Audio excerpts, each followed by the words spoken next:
Ustaz, saya bertanya, ada beberapa mazhab yang ada bagaimana perbedaannya? Yang selanjutnya, maaf, apa yang dimaksudkan jelas dan bagaimana menurut pendapat Ustaz? Dan apa Ustaz? Ya, satu-satu dulu, takut lupa. Ya. Berapa mazhab? Mazhab apa dulu nih? Mazhab fikih? Jangankan di fikih, mazhab hadis aja beda. Tuh, jadi orang yang ngaku ikut sunnah, dia nggak tahu ternyata dalam bab sahih itu ada mazhab.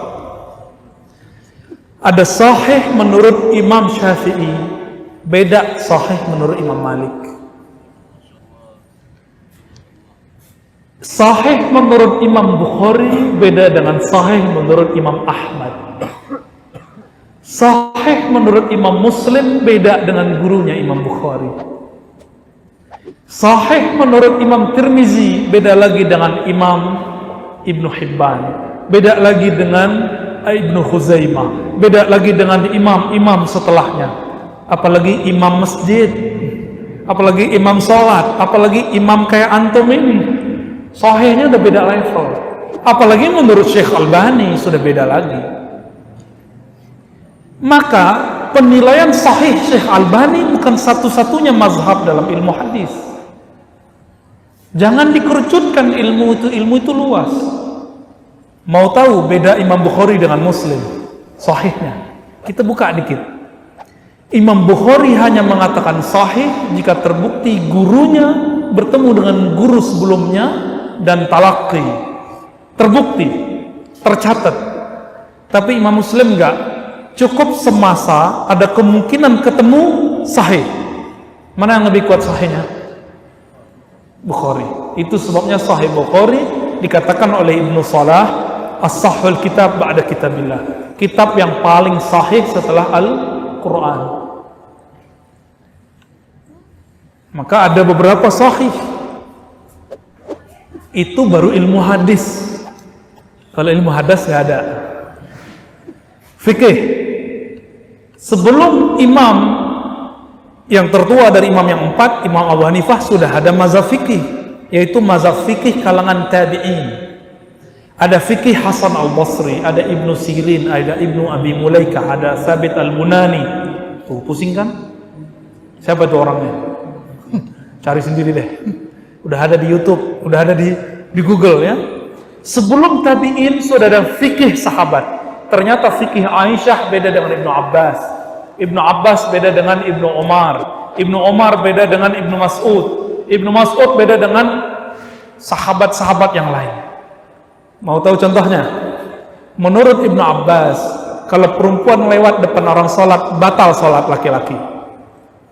Aisyah bilang, ente sembarangan ya. Masa disamain kita sama si guguk?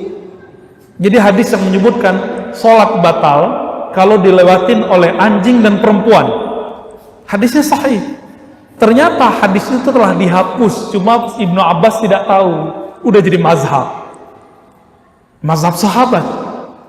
Kata Aisyah, oh bukan begitu, aku sedang haid dan tidur di paha Rasulullah ketika beliau tasyahud, ketika beliau duduk antara dua sujud. Ketika beliau bangun, aku pun kepalanya menyingkir.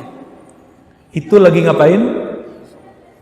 Lagi haid, gak batal sholatnya, apalagi cuma lewat doang. Jadi mazhab sahabat juga beda. Ibnu Mas'ud beda dengan Ibnu Umar mengenai sentuhan suami istri batal atau tidak. Itu yang diulang oleh Imam Syafi'i. Maka mazhab Syafi'i bukan buatan Syafi'i, tapi meriwayatkan ajaran para sahabat. Begitu juga Imam Asy'ari bukan buat mazhab sendiri, tapi dia meriwayatkan mazhab sahabat radhiyallahu ta'ala anhu. Ini udah berapa mazhab tuh? Nah, di antara imam 4 ini ada kawan-kawannya yang dia imam mazhab tapi tidak disebut lagi hari ini. Contohnya mazhab Ishaqiyah, Imam Ishaq bin Rahawayh. Baru dengar? Imam inilah yang mendoakan Imam Bukhari untuk mampu nulis Sahih Bukhari. Murid Imam Syafi'i juga. Imam namanya Imam Yahya ibn Ma'in, itu punya mazhab sendiri. Ibnu Abi Syaibah punya mazhab sendiri. Sebelumnya gurunya Imam Syafi'i, Sufyan bin Uyainah, punya mazhab sendiri. Sufyan As-Sawri punya mazhab sendiri. Ibnu Mubarak punya mazhab sendiri. Nggak ketemu. Sekarang nggak ketemu lagi. Yang bertahan cuma 4. Yang 4 itu dianggap nggak salaf lagi kecuali 1. Ya, betapa kerdilnya. Ya. Salaf itu banyak. Maka siapapun yang ikut salah satu imam, dia salaf. Dia salaf. Banyak lah mazhab. Cukup dulu deh. Yang kedua apa tadi? Ya.